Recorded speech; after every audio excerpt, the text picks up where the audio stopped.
Hi, welcome to another episode of the Caroline Glick Show and Chag Sameach. This is a holiday show. I'm taping it on the eve of Israel's Memorial Day, and it's going to run tomorrow night on the eve of Yom Ha'atzmaut. So from Yom HaZikaron, our Memorial Day for our fallen soldiers and victims of terrorism, to our the moment of our independence 75 years ago when the British mandate ended. And David Ben-Gurion, Israel's first prime minister, declared the independence of the Jewish state, the first Jewish state to arise for 1911 years. And 75 is a remarkable achievement, and I want to talk about it a little bit with you guys in this opening, and then we're going to widen it in a big way with my guest today, who is former prisoner of Zion, former Israeli government minister, former head of the Jewish Agency, Natan Sharansky. I feel really lucky to have Natan with me this week to celebrate Yom Ha'atzmaut with us here at the Caroline Glick Show, because Natan's life in many ways encompasses the miracle of the rebirth of the Jewish people in the land of Israel 75 years ago. So I feel very lucky that we were able to catch him and have this show with him. And I wanted to talk a little bit in my opening about some reflections that I've had over the past week or so, maybe lifetime or so, about the miracle of Israel and the nature of Zionism, the Jewish National Liberation Movement, and really Judaism itself. All of our history, and particularly all of the past 75 years, the Jews of Israel and the Jews of the diaspora have been veering between catastrophe and miracle. I read somewhere somebody, I wish I could quote him, and so I guess in a way I'm plagiarizing, but you could just say that I've been inspired by this concept that Israelis always feel that we've just been granted a miracle or we're on the edge of a catastrophe. And there's no middle ground. And it's true. I think that concept of fatalism, that concept of the existential nature of our existence, for lack of a less redundant term to come to mind right now, we're constantly feeling that we're at the edge of something, that our success is a miracle, and any setback that we get is a catastrophe. And there really is this sort of wild ride sense in a lot of ways to our lives as Jews here in Israel and maybe around the world. But right now we have extremes that are pulling us apart. And I talk about it every week here with you and with my guests on the Caroline Glick Show, about on the one hand, this week, right, the top story in all of the news broadcasts over the past week has been leftist activists, including bereaved families whose children have been killed in terrorist attacks or in the army in Israel's wars, saying that politicians, meaning government ministers, shouldn't come to the military cemeteries for the ceremony. On Yom HaZikaron, on Memorial Day in the morning. And if they come, they're going to be protested against. So they're going to take this sacred day, this sacred national day, where the entire people of Israel bow our heads and mourn the loss of our heroes, and they're going to turn it into a political football or a political demonstration. And really, they already have, just by threatening it. There was a commercial that's been running on social media for the past several days of graves. It's like a flyover, an aerial photograph of a military cemetery, and they're co-opting the 24,000 Israeli soldiers who have been killed since the beginning of the Arab war against Israel. Even in the pre-state days, I think 24,000.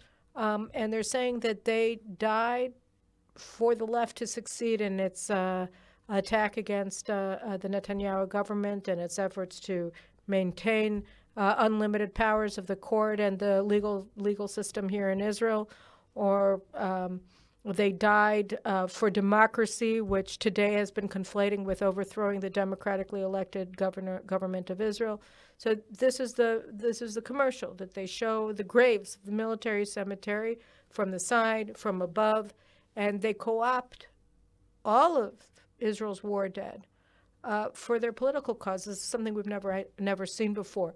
And the constant repetition of will there be demonstrations, should government ministers come to the military cemeteries, it's already politicized this sacred day, which is a day that is a day of unity, where we all, no matter what our political positions, no matter what our religious, our religious convictions, we all go to the cemeteries, we all mourn our fallen. And then, of course, Yom Ha'atzmaut the next day, where we celebrate our freedom and our independence in the Jewish state.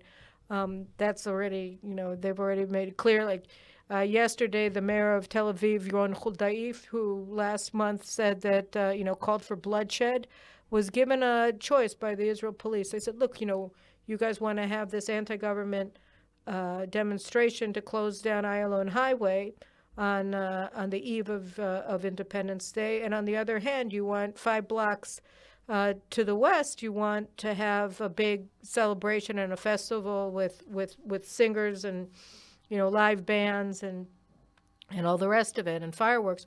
We can't secure both. We don't have enough policemen to take care of both of these things. So you have to choose one.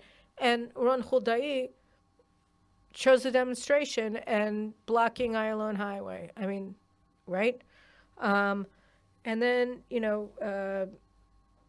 you have Michal Moog. I don't know. I'd never heard of her, but whatever. She's a luminary on the left. She writes for Haaretz. And most important thing to know about Michal Moog is that she's Shimon Peres's granddaughter. So, this is like a child of privilege on steroids from an Israeli perspective. And here she is. She gave this impassioned video this week, I think like 7 minutes of pure hatred against the government and its voters, where it was just one defamation after the other against the judicial reform, saying that, this is going to put women in chains, and the ground is burning beneath our feet, and Israel has never been in greater danger. And she's all in English, and she's talking to diaspora Jewry. You must stand with us against the government.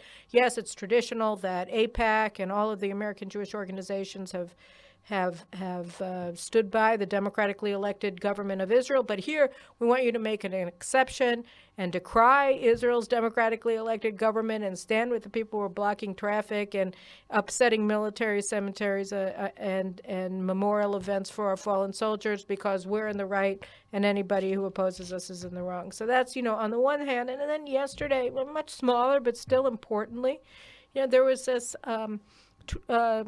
Twitter post that got a lot of attention and a lot of support, which is, I think a woman wrote this post where she said that all of Israeli history books have to be rewritten, and all of the founding fathers and mothers of the state of Israel have to be exposed as the racists that they were, and all of their grandchildren, great-grandchildren have to be re-educated to understand that everybody who formed this country was a racist, and they all persecuted Sephardic Jews, Mizrahi Jews, who came in from North Africa and from the Gulf area, from the lands of Arabia, because they're all evil.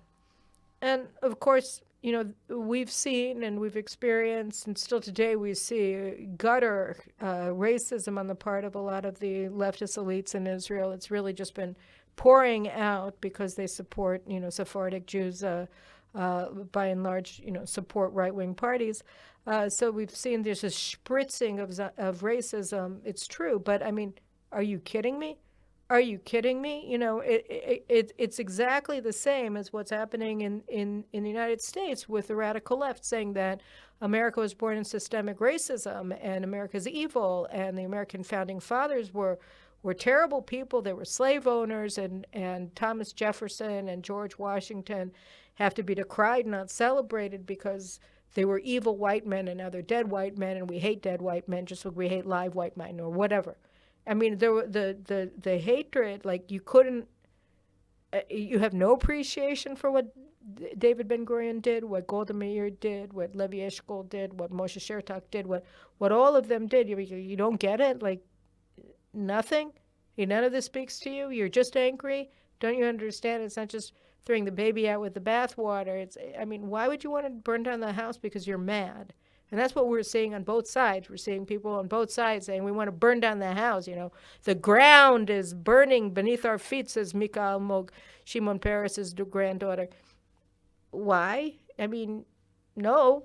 We're having a political argument about the nature of the regime here. What is separation of powers? Is it good? Is it bad? These are basic questions, all true, but the ground isn't burning, except that you're burning it, right? They put part of their protest was they put like thousands of Yortzeit candles on Ayalon Highway, which has just become like their mall, I guess. It's a major traffic artery, but who cares, right? People have to sit at home now so that they can have their theater. So thousands of Yortzeit candles, they lay on the highway. Where are the police? Why do they have to be there? Clearly they're not doing anything, but whatever. So, they are burning the ground, right? They're lighting these candles. So, okay. But we have to recognize that this is, these have to be marginal voices. They can't be the voices of the middle, of the massive middle, like 95% of Israelis between two poles, because it isn't. The vast majority of Israelis, and I say this as somebody who is a committed, right-winger, Jewish nationalist, whatever you want, like that's me, right? But so what? What connects me to Zionists on the left is far greater than what divides me from them. And we all, the vast majority of us know it. And I asked Natan Sharansky to come today, not because he's a symbol, but because he doesn't agree with me on judicial reform. And he's written and he's spoken out, against what the government is trying to do. And I thought, yeah, we disagree on that, but the concept that that's what defines my relationship with Natan Sharansky, or how I look at Natan Sharansky, who is a Zionist hero, who's a Jewish hero for the ages, is insane. And so, yeah, I wanted to talk to him. I wanted him to be the one to talk to us about this week, about Zionism, about Jewish peoplehood, about Jewish statehood, because he has something that we all have to know. And just as I'm not defined by one thing, neither is he. And this country is so many different things. And, am I pessimistic or optimistic about the future? We've had two Jewish states in the past, and they both died really at 75. And so a lot of people were looking at the 75th Independence Day with dread before any of this happened, just looking back at our history. And I think that we can guarantee that 75 will turn into 100, will turn into eternity, if we realize that, of course, there are different opinions. One of the midrashim, one of the Jewish folklore tales that maybe my favorite one. It was just by one rabbi wrote it, and he said that at the parting of the Red Sea, this was like a seminal moment in the forging of the Jewish nation, of maximum unity. Right? We're all with our backs to the Egyptian army, and in front of us is this raging sea, right? And then, boom, the sea divides and the dry land appears, and we walk across it to freedom, right? That's like, I guess a more seminal moment came later at Mount Sinai with the Ten Commandments, but still, this is huge. This is a huge thing. So the rabbi in the Midrash said that even at that moment, when the people of Israel and the children of Israel crossed the Red Sea, they crossed by tribe. They crossed in 12 lanes. It was like a 12-lane highway. And, Judah and Reuben and Levi, all of them were in their separate lanes because we are one people, but we celebrate our diversity. We have a lot of different views on things. And sometimes one lane is faster and sometimes one lane is slower. But at the end of the day, we're all going to the same place. And I think, that our strength is found in those 12 lanes. and we're always going to be different, and we're always going to have different views. But we have one Jewish state, and one homeland, and it's here in Israel. And I really do believe that the people taking aerial photographs and posting these really wretched ads on Facebook and on Twitter, posthumously converting all 24,000 fallen IDF soldiers to the cause, or people who, on the other hand, are angry and saying we're going to rewrite history and we're going to blot out the contribution, which we're going to demonize, of the socialist Zionists who led the country at the outset. We're gonna take that all away. I think that they are voices on the margins. They have to be marginalized if they're not, because we don't have any choice, and there really isn't any reason for us to go in that direction. So, I'm so thrilled, to be here in Israel and celebrating Yom Ha'atzmaut with my family, with my community, and with my people here in Israel. It was making Aliyah was a huge move when I was 21, and it was the right move, and I'm grateful that I did it. Grateful to myself and to God for pushing me in this direction. And I think that a great future awaits us all together. And we just have to remember that the great unity of purpose and of destiny is really bigger than every disagreement that we share as we walk in our separate lanes together to our common future. So those are my thoughts, and now I feel really lucky, and I hope you agree, to be welcoming Natan Sharansky to join me today for today's broadcast. All right. Well, like I said, this is Yom Ha'atzmaut today, so Chag Sameach to Natan Sharansky, my guest. I'm so thrilled to have you here to mark the day, celebrate the day with me. Chag Sameach to all of Israel. It's a great Amen. day. Amen. So, I want to tell you guys, right? When I called you up last week to ask if you'd be in the show, we weren't quite sure how this would work, or you weren't sure, because Natan said to me, "Look, Caroline, I see you on TV, and I don't agree with a lot of what you say." And what did I say to you? Yeah. But there is probably even more that we agree. That I also agree. Right, exactly. So, I think the story that we want to tell today, and really we need to remember every day, is that there's a growing chasm between us, and I think part of it is because it's becoming more difficult for us to remember who we are and why we're all here together. So I thought, going back to you, the audience, there's nobody to really remind us of what it is that we're here for than you, Natan Sharansky. So again, thank you. And Natan, I wanted to start this conversation a little bit out of left field, maybe even radical left field, which is that on Motzei Shabbat, on Saturday night, the state television televised, rebroadcast their monumental miniseries about the birth of Israel, A Pillar of Smoke, Amud Anan.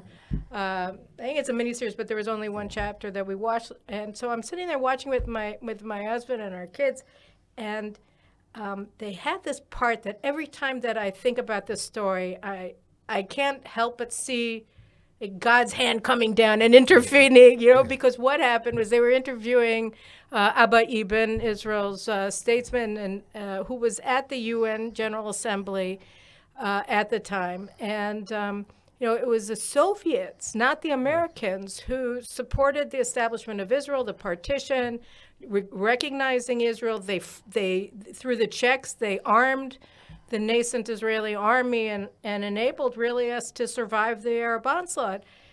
And we don't really tell this story a lot because it's so weird, right? Stalin comes in, he supports the Zionists, he supports the Jews, he gives us arms, and then boom, like 5 minutes later, when Golda Meir comes to Moscow in 1949, he starts planning a Holocaust of Soviet Jewry. So how what did Soviet Jews think when they saw this, and what was the story that they told themselves about this? Look, of course, Abba Ibn was a great diplomat. And if you were saying it as a diplomat who even sometimes in these days, some of our diplomats feel that they have to say good things about Putin. So I'm angry about it, but I understand that sometimes there are some interests. But if he really believed in it, that thank you to Soviet Union and to Stalin and to who else he said, Gromyko, that we are created, then I would say it's extremely shtetl mentality. Okay. That we are thankful to our boss, or we are thankful to his almighty. But why did he support it? So let's see what really was. First of all, it's 1948. Right. I was born in 1948. My mother told me that in those days when I was born, she was extremely concerned. She was extremely concerned with the future of her children because that was the beginning of awful anti-Semitic campaign of Stalin. Mikhos was killed, and it was like the first shot in this anti-Semitic campaign, some days after I was born. And my mother was, very concerned. She was very happy that the child was born, but very concerned about the future. And then she said, and when the state of Israel was created, a few months after this, with all this fear, she really felt that is something very hopeful happened. And they knew very little about Israel. Now, why Stalin, at the same time when he started his anti-Semitic campaign, why he was supporting Israel?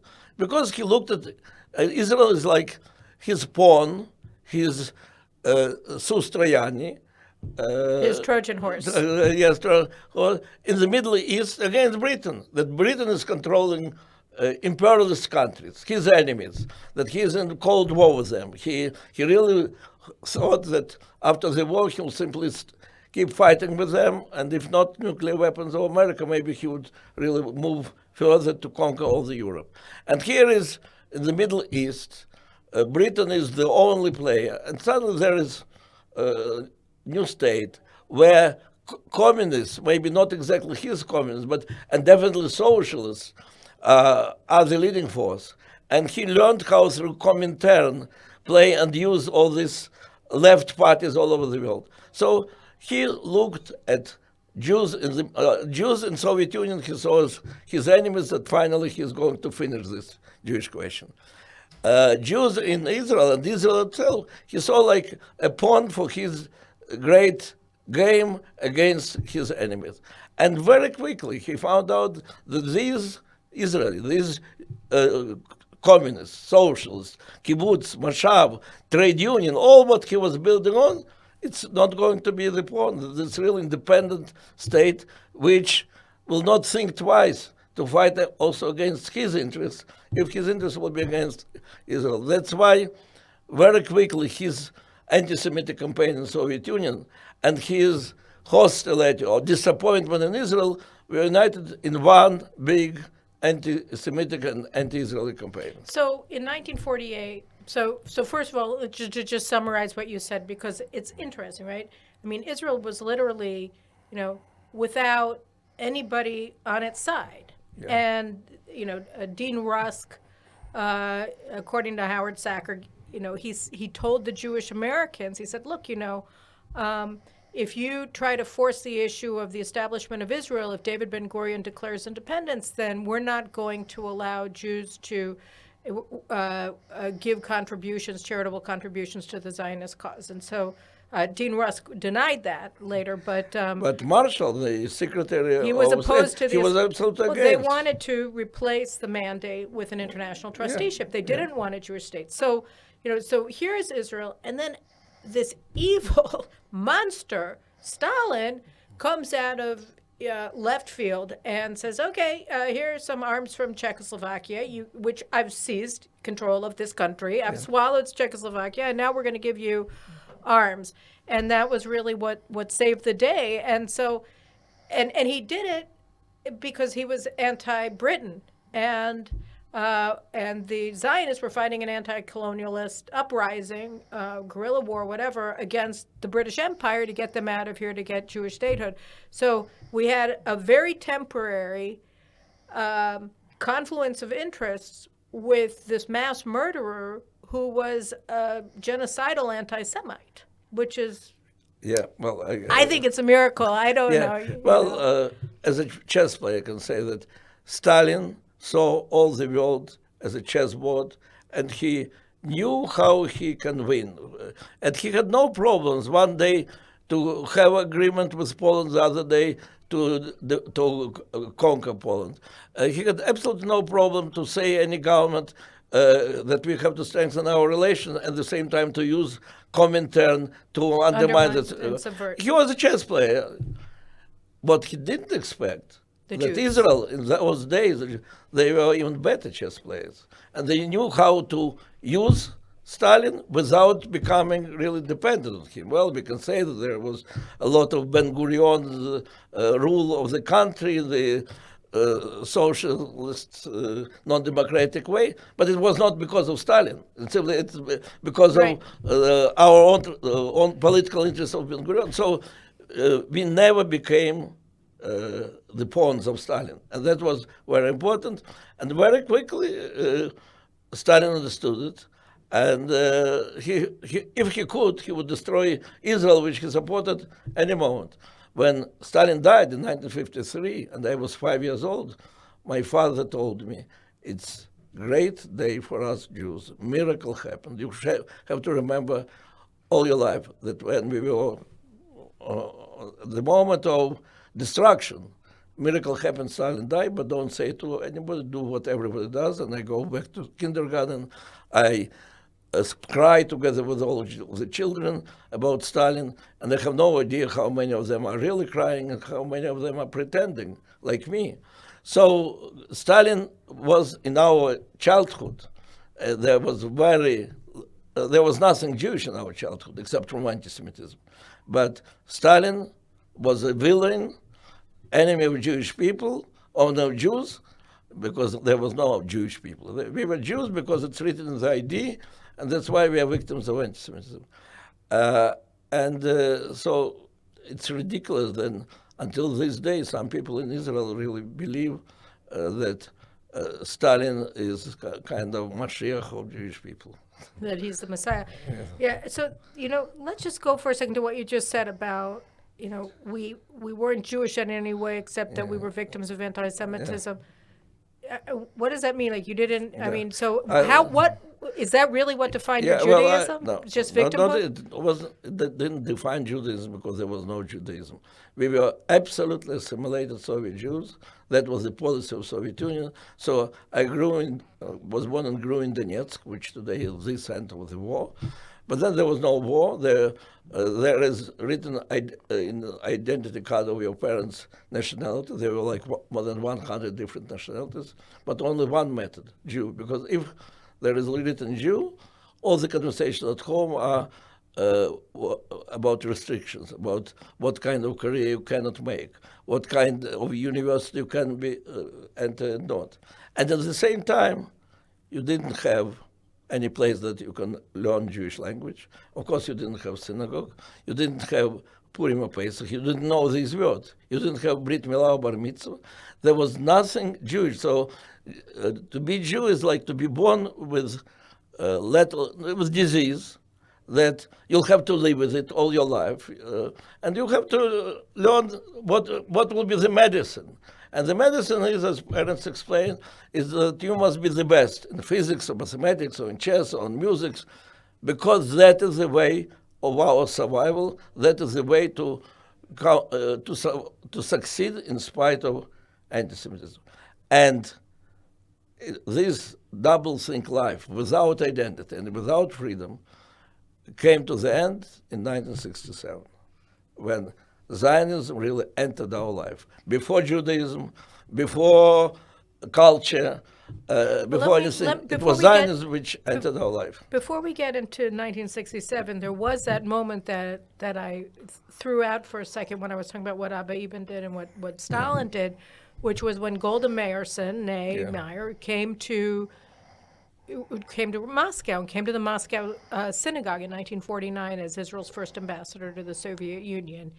And the images of the descriptions of what happened there with her meeting with Soviet Jews is something that, are unforgettable. I mean, there was, Judaism wasn't dead. Jewish identity wasn't dead in 1949. Well, first of all, let's say in my place it was dead. In Moscow, there were very small groups who would dare to come to Moscow synagogue. But here comes big event. Jews recognize that they are not loved. They are discriminated. They should not show any sign of belonging to Jewish life. But suddenly there is something where you can demonstrate your love. The state of Israel at this moment is an ally. It's still, I think it's already Stalin at that moment started understanding that he will fight Israel, that Israel will be enemy, that he will have to build Arab allies against Israel. But still officially, Soviet Union was supporting Israel, and there was a feeling that suddenly something Jewish you can express openly. It was permitted. It is permitted. And of course they rushed. Here is representative of Jewish people, Robert is coming, and she is officially greeted, because when there are some Jews coming as tourists, you can meet them only secretly, you can get some book. Here openly, Stalin or Gromyko or whoever is greeting ambassador of the state of Israel, and you can, without fear, you can express your feelings. Of course, it finished very quickly. Right. And then later, many people who could be recognized on the pictures were Arrested. haunted, persecuted. No, I want to remind, it was in 49 to 52, all the Jewish institutions were closed. All the Jewish writers were killed, and not because they were good writers. Some of them were very bad. Some of them were hailing Stalin. But if you are writing in Yiddish, you are killed. And of course, all the first one who was killed, Michols, and all the Jewish theater was or arrested or killed. So, next few years. And preparation of this big trial of the doctors who poisoned Soviet leaders, which had really to influence on the life of millions of Jews who had to be expelled from the cities. All this happened almost immediately after this. I think this meeting between Golda Meir and the Soviet Jews, enthusiasm of Soviet Jews, that was one more proof to Stalin that he has to act against Soviet Jews as quickly as possible, because they are not a loyal part of his chess game. So, 1967. Yeah. What happened? What happens? As I said, our Jewishness is in our career. And I am accepted to the best institute in physics. It took me years and years to train myself as a Jew. I had to show much better results than anybody else. I was one of the last Jews who were there. So that's it. That is, as I understand, freedom, what I got, because finally I am above the pale. I crossed the pale. Where pure science, and that's it. But of course, you have to adjust yourself to Soviet system. You have to continue saying slogans in which you don't believe. And then comes Six-Day War. And of course, the fact that Jewish state have won in the battle against a regime which we don't like was very pleasant. But to say that it was like your football team of your city won, so it's good. To say that it was more important than our exams or our dates, no, because that's something nice to know. Here is your life. And then it changes in a few days. It changes because you see that all these people around you, those who love you, those who hate you, everybody, they're saying you, how you Jews did it. They don't say that maybe because you're a Jew, maybe you have some acquaintance who can explain us this mystical victory, because really the most powerful dictatorship in the world, sent so much money and weapons and so-called advisors, and started celebrating the victory of the progressive Arab countries over the Zionist imperialist agent. And suddenly, in one day, it all changes. So they're asking how you Jews did it. You mean they admired you? No, well, some admired, some hate, it depends, but they all connect you to Israel. In the beginning, I'm almost afraid. They think that I'm not a loyal Soviet citizen. But then you understand that you can be very proud of it, that whether you want or not, you're connected. So you really want to understand this mystical connection. That's when we, at least I, started reading in the underground, the books which you could get through tourists who were coming. Usually, they couldn't come from Israel because there was no diplomatic relations, but they were Jews who had double citizenship, or Jews who were asked by Jewish organizations to come and to meet with some Jews. And so we started getting the books to read about ourselves. Suddenly you understand that if you make some switch in your mind, your history will not start from Great October Communist Revolution from 1917. It will start from Exodus from Egypt. And it's so exciting. It's so interesting. And then you look back on these pictures of 3 soldiers near the Kotel, and you understand they're 20 years old, and you're 20 years old. And they're participating in real history, in such a great, unique history. And you're participating in the struggle to pass good exams in physics and mathematics. So you discover the history. You discover the people. All these Jews who are coming from America, they're saying, oh, my father is also from Odessa, like your father. We are family, we want to help. And you discover the state which is ready to send airplanes to the end of the world in order to liberate you. You know, many years after, when I was activist and fighter, and they came to arrest me, the picture of Yoni Netanyahu was on my wall. And not because of Bibi. Bibi didn't exist yet in our lives. He existed very much later when I was in prison, but not then. Because that was such a powerful image, even when you're in prison in Siberia, and suddenly you hear this engine of the airplane, you think about Entebbe. And you understand that they will come and Israel airplane will take you in Israel. So suddenly you discover your identity, and that gives you strength to start fighting for your freedom. That's how this, first it was Zionism, then it was history, then it was culture, then it was religion. That was our way. You know, it's so interesting, and really, it's depressing to me hearing you, because, I mean, it's uplifting, but then I think, on the other hand, about the situation, how it's just been reversed today, that the demonization of Israel through the new anti-Semitism that we're seeing, you know, in all quarters in the Western world today, is taking away, is stealing, really, the birthright of Jews across the Western world, that instead of, and even inside of Israel in some quarters, but you're seeing that the truth of Jewish history, the extraordinary nature of the rebirth, the national rebirth of Israel, is that so many Jews in America and in Europe, they feel embarrassed by it, that they think that there's something that they don't. What do you say to them? Well, there are a few things. First of all, Israel is by far the most successful national movement until these days. By far. But it's not only national movement, national liberation movement, but it's not only national liberation. We are probably the only people in the world where there is no separation between Judaism and nationality. So, I understand we have this polarization between people who believe that it's the hand of God which created us, and those who believe, no, it is the Ben-Gurion's Palmach who created Israel. But in fact, one cannot be separated from the other. No, I agree. And that's, maybe from this point, we are the only nation.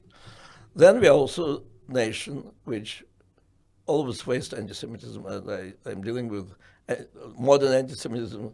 You're the of one who 35 gave years. the world the three Ds: Yes, demonization, really, delegitimization, and double no, standard. because for people it is difficult to accept. Even for Jews it is difficult, not speaking about Goyim, that hatred of Jews and hatred of Jewish state is of the same nature. And as a result, even for me it was surprised, because anti-Semitism in the Soviet Union was so clearly connected to dictatorship. But the fact that in the free world, 20 years later, I'll find out that hatred towards Jews moves to the hatred of Israel and vice versa. But for Jews, it is very important, for young Jews, to feel that they're involved in Tikkun Olam. I traveled over more than 100 universities, and I know very well, if some young person is not dreaming about Tikkun Olam, probably he's not Jewish. That is a very Jewish thing. But I have to explain them again and again that Tikkun Olam needs a lot of strength, a lot of energy, a lot of devotion. And you will not find any source for this strength except from your identity. So this feeling that because I want to be the person of the world, and that is my Jewishness, to be the person, I cannot be the person of the tribe, or I should be embarrassed that I'm pushed to be back also a narrow person of the tribe. It's absolute nonsense. I was spokesman and activist of two movements, Zionist movement and human rights. That's exactly what I wanted to ask and you that about. was, one was, if I had the strength to fight for human rights, only because I discovered my Jewishness, and that what gives you values bigger than your survival. Without it, you're simply thinking about your career. And that's something that young Jews have to be reminded again and again and again. And I can't say that we Israelis are good in reminding this. And some of us are not believing even in this connection. You know, it's so interesting because, I mean, you know, our common friend, Ruth Weiss, who's also been a teacher to me. I mean, I've learned an enormous amount just from reading her books and talking to her. But, you know, she talks about how diaspora Jewry, and she talks specifically about Canadian and American Jewry, that they don't, she wrote that book, If I Am Not For Myself, right? And that you can't be a friend to mankind if you don't know who you are, and if you don't value your own specific identity. And you've done a lot of work on identity as the head of the Jewish Agency. Most recently, that was one of the flagship concepts that you were pushing. Can you tell me a little bit about what that project was and how you felt it worked or didn't work? Well, there were many projects which I pushed in Jewish Agency, vision. but overwhelming ideology that I really tried to reshape or to change a little bit direction of our Zionist flagship was that everybody thinks that Jewish Agency is about Aliyah. And in fact, the State of Israel is created for Kibbutz Galuyot, which is true. That's what I also feel. Gathering of exiles. But gathering of exiles, yeah. And the Jewish Agency, of course, it exists for gathering of exiles. And what I was saying that, look, we are the times of when most of the Jews who were under dictatorship, that we really had to send airplanes and to save them, whether it is from Ethiopia, whether it is from the Soviet Union, whether it is from some Latin American countries, not speaking about Arab countries. It's more or less behind this. Majority of those who are coming, it's Aliyah of free choice. And in order to make this free choice, they don't need emissary of Sachnut who is knocking the door and saying, why are you not here? Why didn't you make Aliyah? I had really to fight with this approach, that's the description whether Shaliach is successful or not, to how many doors he knocked and demanded to make Aliyah and how many he brought.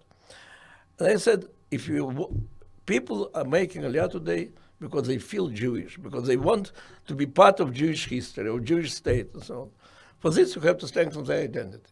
And you're complaining that Jews are assimilating in America. You have to strengthen their identity. You're complaining that they're not fighting enough against anti-Semitism. You have to strengthen their identity. And there is no better way no better tool for Israel to strengthen this identity but to organize as many encounters between young Jews and Israelis as possible, whether it is through birthrights, whether it is through Masa, whether it is through summer camps, whether it is through our shlichim. And in the beginning, I was even accused by some ministers that I'm kind of bringing anti-Zionist cause, because what is Masa? People are coming and they are leaving. We need them to come and stay. And you can understand the argument. Well, obviously. of course I understand. Look, I want every Jew in the world to live here. But I also know that no Jew in the world, in the free world, today Russia is not a free world again, but no Jew in the free world will make Aliyah because somebody from Israel orders him to do it. That's simply, that's against our Jewish nature. It's, people have to become really interested, feeling that their Jewish life is lacking something by not being part of Israel. And that's the whole different approach. And I am glad that I created a new type of shlichim, for example, Israel Fellows of the Campuses. I told to Arik Sharon 2003 that the most important battlefield for the future Jewish people are the campuses, and start sending their Israeli representatives, and that the number of shlichim increased twice, two times bigger, and their average age became 12 years lower. Instead of 38, it became 26, because they really believe that if you want to convince young people in something, you have to talk to them through young people. You and I will not be able to convince anybody. Well, speak for yourself. I'm sure I could convince hundreds of thousands of people tomorrow. I speak to young people every day. I enjoy it because I feel myself younger. In the end, it is young people of their age who have to talk to them. Peer to peer. Yeah. Because, you know, I mean, you say the campuses are the most important thing. The most dangerous. It's hard, right? I mean, like, I look at the data now, and they show, you know, in 2000, 20% of Harvard, 25% of University of Pennsylvania, Columbia were Jewish, and now it's 10% and going down. And in Princeton, it's much less. And you know, you now Jewish guidance counselors don't even know what to tell, you know, in Jewish day schools. They don't even know what to tell the juniors and seniors who are the top students in their classes that would have been shoo-ins to get into all of these schools a decade ago, and now there's no chance that they can get in. I agree with you that it's that the percentage of Jews, not only students but as professors in many universities, goes down. But that's American problem. Why? Because the reason for this is this woke movement and this idea that not equality but equity and diversity and so on is a big problem. Well, it's a rejection of meritocracy. But the very fact that even when there were 10,000 Jews in Harvard, and there were 6,000 Jews in Columbia and 3,000 Jews in Pennsylvania, many of them felt, as some of them were saying, that for their future as liberal Jews, it will be better that Israel doesn't exist. There will be no connection between them, and that states that they have to justify all the time how you, liberal person, can be connected to Israel. And that happened in those days when there were many Jews. So there is American problem, which is suddenly the number of Jews in all the important institutions going down. And there is our Jewish problem, why so many American Jews feel themselves disconnected, feel themselves ashamed of Israel. And that's where the real danger is. The fact that America becoming anti-Semitic, that's a problem. The fact that more and more Jews, many Jews, try to distance themselves from Israel, that's our problem. Yeah. And how do you think that if you were advising Prime Minister Netanyahu today, and Doron Almog, who is your successor at the Jewish Agency, what would be the kind of things that you would be telling them from a vision perspective? Well, look, I was telling it all the time. Well, tell us, because you're probably talking to them behind the scenes. I stand, first of all, some compliments to Bibi. It's not popular today, but in the past, how came the idea of birthrights, of American young Jews coming in, tens of thousands today to Israel? There were two crazy Jews, Steinhardt and Bronfman, who came to Israel and said that they have this idea that every young Jew has to come to Israel because they see from their own children that the only way to make them interested in anything Jewish is to bring them to Israel. But they need support of Israel government. And it was I was the minister, it was the first Bibi's government. And I always felt that I'm also representing diaspora Jewry. I was very enthusiastic about it. The ministers mainly in the government were saying, what do we care? We not cared that we, those who are paying taxes, those who are fighting the army, those who are responsible for the future Jewish people, will give our money of our taxpayers to these rich American Jews in order they'll bring their children for free. It's anti-Zionism. And then Bibi really was the one who understood it, and there was historic meeting, Charles, Michael, Bibi and myself, when Bibi signed this document that Israeli government will be participating. It's by far the most successful program which in diaspora was, with all its problems, by the way, with all these political debates and so on. But the statistics about connection between Jews and Israel would be very different if there was no birthrates. Hundreds of thousands went to Israel, and that changes all the statistics. Now, it is really very important that Israel will be heavily involved in all the projects of encounter between Israel and Jews of diaspora. But also it is very important that every Jew, even the most politically far distant from us, will feel that is or can be his home, that she or he can easily come here with their kahila, with their prayers, with their rabbis. And it's something very difficult for Israelis to accept. Or some part of it is very much against, or the other simply don't care.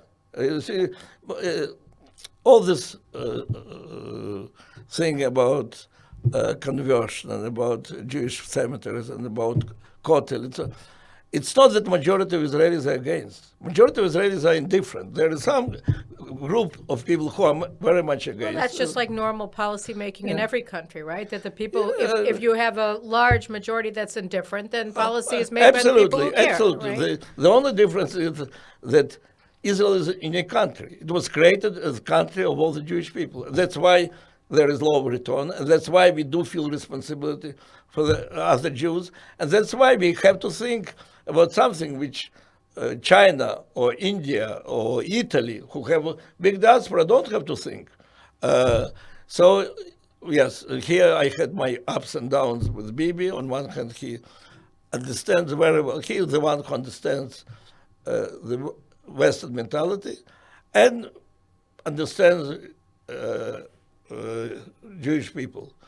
But because he became very, very political, he had to become very political, its influences also on what his attitude to the groups of Jews who are politically with us and those who are political not with us. What can be logical, but when it comes to the policy towards Jewish people and how we are bringing closer everybody, that's a big, difficult challenge, practical for every politician. We don't have a lot of time, and I just want to ask you one last question, and because it's really important to hear what you have to say about this. You know, President Herzog said in an interview this week, he said, look, we're facing really, really difficult problems here in terms of who we are, how we organize ourselves as a people, and I'm paraphrasing. Yeah. But he said, but last week I was in Warsaw at the monument for the Warsaw Ghetto Uprising, and standing next to me was the president of Poland and the president of Germany. And the men and women who were fighting there 80 years ago could never have imagined, they dreamt of it, but in their wildest dreams they would never have imagined the success of this country.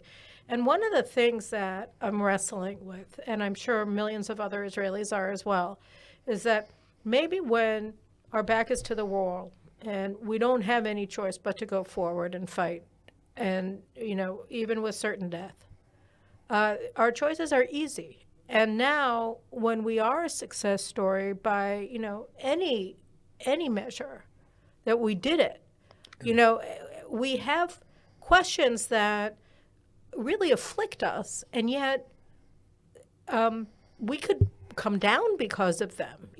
That now we have this luxuriant situation where we're free.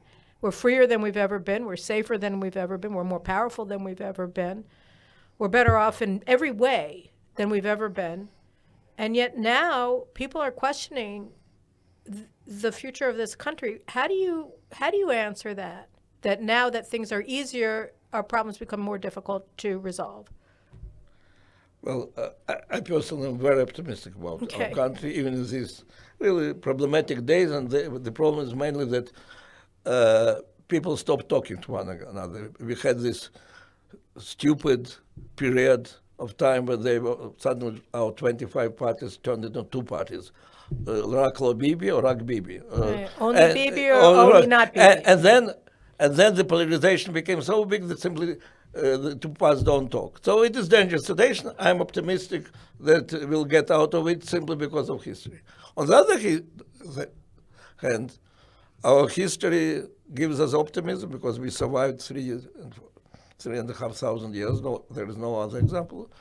But history is also warning us. We had twice independent state, in the times of David and in the times of Maccabim. In both cases, it existed 75 years. So we have now to make a record, to exist much more desirably forever. So on the other hand, we do have unique experience of diaspora, both in terms of our tragedies, Holocaust, and in our successes. And I also hope that we learn from this.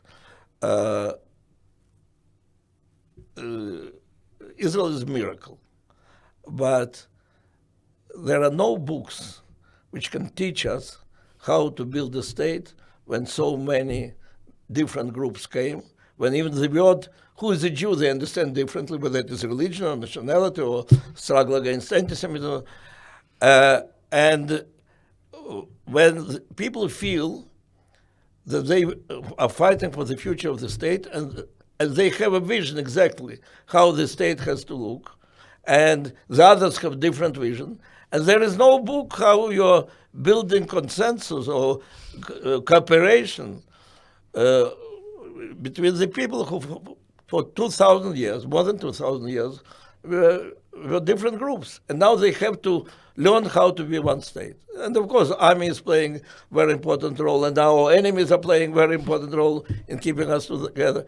Still, we are in the process of learning how to live together. And here there are all these extremes. Once the Shoftim, our judges, decide that they are those who will be deciding the future of the people, then our politicians decide that no, we will go from one extreme to the other. And it's the period when there is no dialogue, real dialogue, like there was during the wars, of course. So it's a difficult moment. But look, I believe that with our experience and with enthusiasm and meaning which Zionism brought to all our lives, we will not give up on this meaning. We will not give up on this energy which we got. And well, I'm optimistic about the future. I am too. Yeah, I am too. And I think that we did a pretty good job talking about our common denominators, which are so vast. They're oceanic. Yeah. And we have differences of opinion about things. Next time we'll talk about differences. Maybe. Let's first build our we're building unity. up. But I think that's the point, and that's the reason why I'm so glad that you came. And I hope you agree. We have a great future ahead of us. We have an extraordinary past behind us. And we have a great country. And we have an amazing country.